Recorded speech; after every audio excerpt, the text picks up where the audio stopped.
enyi wazao wa nyoka. Kwa nini? Na Mungu akaweka uadui. Hata leo wewe ukiokoka katika familia yako, wewe mwenyewe, wale wapagani wote waliosalia watakupiga vita.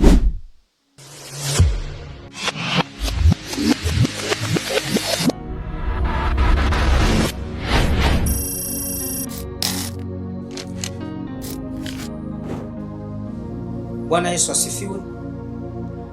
Kwa nini Yohana Mbatizaji katika Mathayo sura 3 mstari wa 7, Kristo mwenyewe katika Luka sura 3 mstari wa 7 wanaita Mafarisayo wakitumia maneno makali, enyi wazao wa nyoka? Kwa nini? Ni kwa sababu miongoni mwa Mafarisayo katika mioyo yao mulikuwa uasi. Alafu uzao wa nyoka siyo hali ya mwili, lakini ni hali ya kiroho. Roho yako inapojaa uasi, unakataa neno la Mungu, unatembea katika machafuko, wewe ni uzao wa nyoka. Uzao wa mwanamke uliotajwa katika bustani ya Edeni uko represente, unawakilishwa na Kristo aliyezaliwa na mwanamke pasipo mwanaume, lakini katika ulimwengu wa roho ni maisha ya mabadiliko ambayo ndani yake munakaa ukweli, uongo umepotea, ambao ndani yake kuliko hukumu tumepewa neema, ambao ndani yake kuliko kufa tumepewa uzima wa milele. Jina la Bwana libarikiwe. Sasa uzao wa mwanamke ambao ulitajwa ni uzao ambao unahuisha, lakini hauui tena. Kama Kristo aliambiwa kwamba ataponda kichwa cha nyoka, ni kwa sababu katika ulimwengu wa roho Ibilisi anapelekea watu kuasi Mungu, na Kristo ametuleta kuliko kuasi tuamini. Kila yeyote aliyempokea Kristo anaamini kweli, anatenda kweli na anatembea katika kweli. Jina la Bwana libarikiwe. Ikiwa leo wewe ungali katika uongo, katika unafiki, katika machafuko, uko wa kizazi cha nyoka, bado haujaingia katika kizazi cha mwana wa Adamu. Mungu atusaidie sana.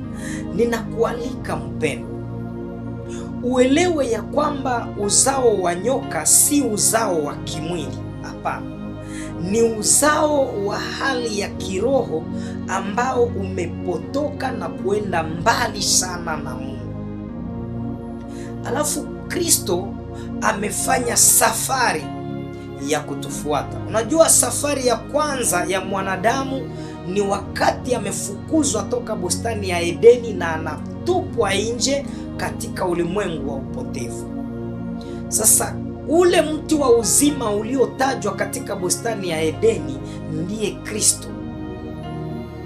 Kumbuka ya kwamba alitajwa yeye ni uzao wa mwanamke utakaoponda uzao wa nyoka, na Mungu akaweka uadui. Hata leo wewe ukiokoka katika familia yako, wewe mwenyewe, wale wapagani wote waliosalia watakupiga vita. Sherti uondoke, utoke, ndipo upate amani. Na Ibrahimu akaambiwa ondoka. Sasa hivi ungali pale, omba Mungu akusaidia kutie nguvu uweze kukanyanga kichwa cha shetani. Sikwambia utawaponda ndugu zako zote wote na kuwaua, hapana, lakini utawaponda katika maisha ya kiroho kupitia njia ya maombi, kupitia neno la Mungu, kupitia kuwahubiri na kuwaweka katika mstari wa ukweli. Wakipokea ukweli, na wewe utakuwa umefanya kazi, utakuwa umeponda kichwa cha shetani, alafu wao wataokoka. Hawataitwa tena uzao wa Ibilisi, uzao wa nyoka, lakini wataitwa uzao wa Kristo. Haleluya! Mungu akusaidie, akupatie nguvu ya kuweza kuponda kichwa cha shetani na kuelewa ya kwamba shetani, uzao wa nyoka si wa kimwili, lakini ni habari ya hali ya kiroho. Ukiishi katika kiburi, ukiishi katika unafiki pembeni ya marafiki zako, ukiidumu katika kudanganya watu, wewe mwenyewe unakamata decision kwamba leo nitadanganya fulani, ujue ya kwamba wewe ni miongoni mwa jamaa la Ibilisi. Wewe ni kizazi cha nyoka. Usitafute kizazi cha nyoka kama nyoka alibebesha mwanamke mimba wakazaa mtoto. Hapana, hapana, ni hali ya kiroho, sio hali ya kimwili. Mungu akusaidie. Uniite Pastor Paul Muhombo Muhima.